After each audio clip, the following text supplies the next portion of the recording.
15 अप्रैल 1865 को उत्तर प्रदेश के आजमगढ़ जिले के निजामाबाद में हुआ था। इनकी जबकि निजामाबाद वही छोटे से गांव का नाम है, ठीक है, जिले का, उसी निजामाबाद में इनकी प्रारंभिक शिक्षा दीक्षा यानी कि पहले ही नर्सरी LKG UKG 1 2 होता है, कम से कम 5 क्लास के नीचे तक की शिक्षा दीक्षा इनकी चर्चा वस्त सिंह ने उन्हीं के सानिध्य में इनकी शिक्षा दीक्षा हुई थी। यानी कि पहले स्कूलिंग से पहले इनकी सभी शिक्षा दीक्षा का जिम्मा भोला सिंह के भाई वस्त सिंह ने अयोध्या सिंह उपाध्याय को पढ़ाया था।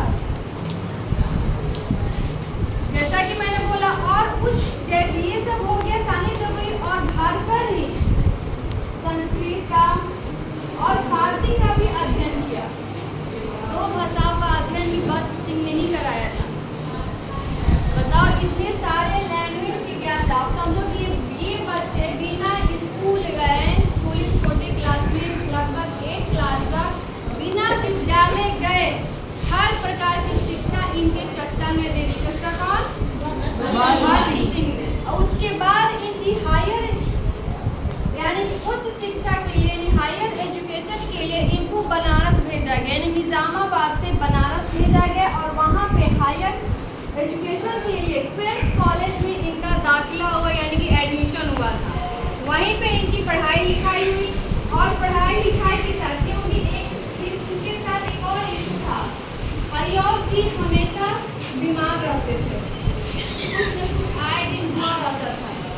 इसलिए इनकी स्कूलिंग जो हुई ना, हुई तो थी, लेकिन मान लो कि महीने में 10 दिन स्कूल जाते थे तो 20 दिन घरे रहते, क्योंकि इनका और हेल्थ इशू बहुत ज़्यादा हुआ करता था। लेकिन इतना कुछ होने के बाद भी इन्होंने कानून की डिग्री हासिल की, एक ऐसे वकील बने।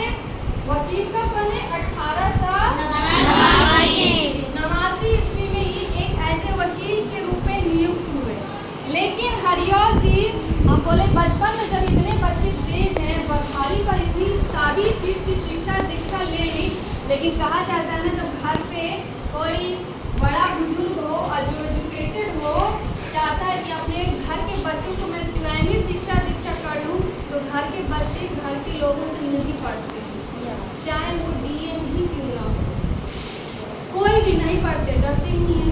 घर की मुर्गी दाल बराबर, वही शिक्षा करने के लिए उनको कोचिंग में दाखिला कराया जाता है, स्कूल में भेजा जाता है, तो वहाँ वही बच्चे पढ़ लेते, घर पर नहीं पढ़ते। लेकिन इन पे ये कोई प्रभाव नहीं था, ये अपने चर्चा से सारी शिक्षा दीक्षा ले लेते। हर चीज का प्रारंभिक ज्ञान जो 8 तक था, सारी शिक्षा दीक्षा वस्त सिंह ने दे दी थी। अब इसके अलावा भी संस्कृत का भी ज्ञान उन्होंने दे दिया, फारसी का भी दे दिया, यानी कि वस्त सिंह को इनको पता था इनका लैंग्वेज के बारे में, उनको इसका भाषा का ज्ञान था। और इतना 8 क्लास तक घर पर पढ़ने के बाद वो हायर एजुकेशन के लिए बनारस चले गए। पहले इसको वाराणसी कहते थे, और क्वींस कॉलेज में इनका वहाँ दाखिला हुआ, और वहीं इसी कॉलेज से वकील बनकर 1889 ईस्वी में आए। लेकिन हरिओम जी को वकील बनने में इंटरेस्ट नहीं, घर की तरफ बन तो गए थे लेकिन मन नहीं लगता था, उनका मन अध्यापक बनने में ज़्यादा रचा हुआ था। हम बच्चों को ज्ञान दें, पढ़ाएं, वो उनकी हॉबीज थी, इंटरेस्ट था। वकील बनने के बाद भी उसको साइड कर दिया। एक वक्त ऐसा भी आया कि फ्री ऑफ कॉस्ट उन्होंने पढ़ाया बच्चों को, एक भी बच्चे से पैसा नहीं लिया कि स्कूल में जाके पढ़ाएं। और उस स्कूल का क्या नाम है? काशी हिंदू विश्वविद्यालय, जिसमें उन्होंने अवैतनिक यानी कि बिना पेमेंट के उन्होंने वहाँ पे एज ए टीचर के रूप में बच्चों को शिक्षा दीक्षा ही कहते हैं। उस स्कूल में अगर किसी बच्चे का दाखिला हो गया ना इस टाइम में, अगर एक कम्युनिटी स्टॉप करना बाबा, तो वहाँ से उन्होंने पढ़ाई की। बचपन में थे इसलिए उनकी शिक्षा दीक्षा भी अच्छी हुई चाचा के सानिध्य में। इस महान विभूति का जब भारत आजाद हुआ तब इस महान आत्मा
खड़ी मतलब कि खड़ी बोली कहाँ बोली जाती है? पटना साइड, हम लोग साइड में हमको भोजपुरी आ जाती है, खड़ी को लपेटो भाषा हो जाता है भोजपुरी।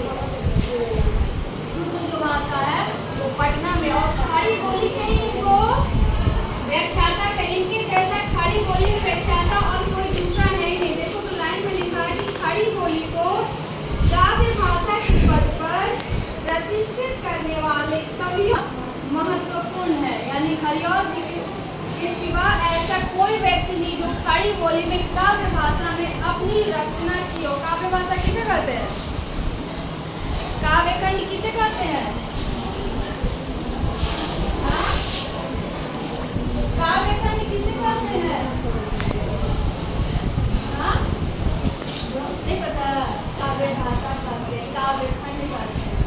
यानी जो कविता के बारे में हम पढ़ने वाले कलक बारे ये खड़ी बोली में लिखा गया, शुद्ध खड़ी बोली। इनके जैसा खड़ी बोली बहुत सभी ने लिखा, लेकिन हरिऔध जी जैसा किसी ने नहीं लिखा। और इनका एक प्रिय प्रवास जो है खड़ी बोली में था, इसकी वजह से ये पूरे हिंदी साहित्य में अपना नाम सर्वोपरि स्वर्ण अक्षरों में लिखवा लिए। खड़ी बोली के व्याख्याता हरिऔध जी, इनके द्वारा जो प्रिय प्रवास इंडिया जो बुक है वो इंडिया तो फेमस हुई, वर्ल्ड फेमस हो गई। ये प्रिय प्रवास जो कविता है ना, हर एक कंपटीशन एग्जाम में पूछी जाती है कि प्रिय प्रवास के लेखक कौन है। कोई भी कंपटीशन एग्जाम हो, कोई भी छोटा हो बड़ा, कोई भी लेवल का एग्जाम, इनके द्वारा लिखी अनेक बुकों को पूछा जाता है कि इसके लेखक कौन है। जिसमें से एक है जो बोले उसको अंडरलाइन करना। जैसे प्रिय प्रवास हो गया, चौके चौपदे, वैदेही वनवास, शुभदे चौपदेही काव्य कृति है, काव्य भाषा में लिखी गई है। और वहीं हम उपन्यास में देखें तो प्रेम कांता, एक हिंदी का ठाट, अध किला फूल नामक उपन्यास की लिखी है। सभी पूछते हुए इसके द्वारा हर एक बुक फेमस है। और यहाँ से ऑब्जेक्टिव जरूर से जरूर पूछते हैं एग्जाम में। इनका दो प्रसिद्ध नाटक भी है जो बड़ी फेमस है, जैसे कि रजुमल विजय और रुक्मणी पढ़िए। रुक्मणी जानते हो ना कौन थी? कौन थी? ये रुक्मणी और आध्यात्मिक दृष्टि से कौन थी?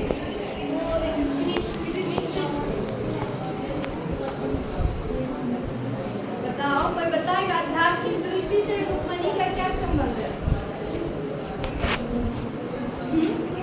रुक्मणी के नाम कहीं सुने हो?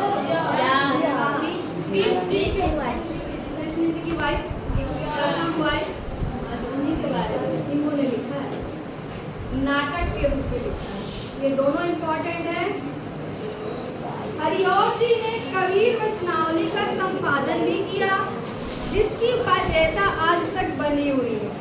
और किस किस बुक पे इनको प्राइज मिला इसके बारे में सब तो नहीं लिख सकते, जितना जरूरी है उतना ही लिखा गया है। जैसे कि ठेठ हिंदी का ठाट ICS के पाठ्यक्रम में शामिल है। यानी कि ठेठ हिंदी का जो ठाट है ICS यानी IS का जो एग्जाम है, पहले ICS कहते थे, इस टाइम में IS का एग्जाम यानी कि DM लेवल कलेक्टर वाला जो एग्जाम होता है, उसके सिलेबस में ठेठ हिंदी का ठाट को शामिल किया गया। समझो, IS के एग्जाम में इनके द्वारा लिखी हुई बुक जो है उपन्यास है, मोटा है, ठेठ हिंदी का उपन्यास को ठेठ हिंदी का ठाट को शामिल किया। यानी कि समझो ये कितने बड़े साहित्यकार थे, विद्वान थे। इनके द्वारा लिखित कृति का IS के सिलेबस लिखा गया। यानी कि जो IS का तैयारी कर रहा है, इनके द्वारा लिखी कृति को जरूरी नहीं कि यही और सारी कृति को पूछ सकता है तो पढ़ना पड़ेगा।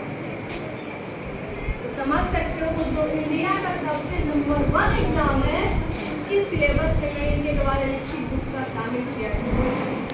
तो आपको खुद एज्यूम करो, कल्पना करो क्या नहीं, क्या हो सकते हैं। यहाँ लिखा है कि खड़ी बोली को काव्य भाषा के पद पर प्रतिष्ठित करने वाले कवियों में हरिऔध का नाम महत्वपूर्ण है।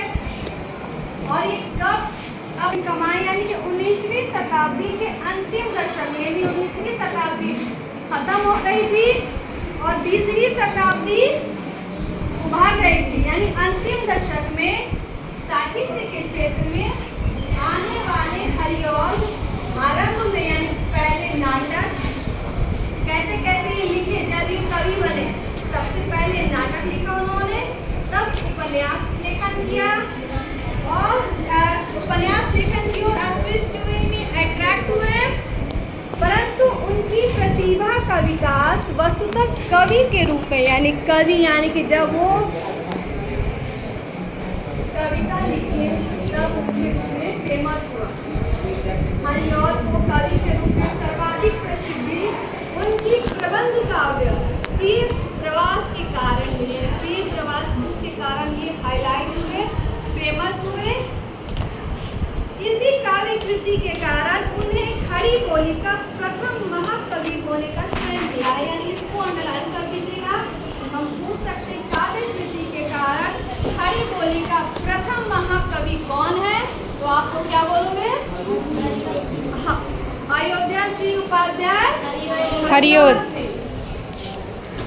खड़ी बोली को भली भांति प्रस्तुत करने के लिए उन्होंने अपनी रचना में उसके कई रंग भरे। यानी रंग मतलब नहीं कलर डाल देना, अपनी कल्पना सोच के रंग, जो ऐसे ऐसे शब्दों का चयन करना जैसे पढ़ने से जैसे लगे फील करो कि रंग लिखा हुआ है। संस्कृत वर्ण वृत्तों में नितांत हिंद जो प्रिय प्रवास से तत्सम पदावली में प्रयुक्त की तो एकदम बोलचाल की खड़ी बोली अपने चौपड़े में थी। यानी कि इनकी जो भाषा है वो खड़ी बोली थी। और ये जो कविता न लिखा है, इन्होंने एक ऐसी कविता लिखा पलक पावड़े, ये आजादी की कामना लिए हुए रात दिन एक सुखद सवेरा होगा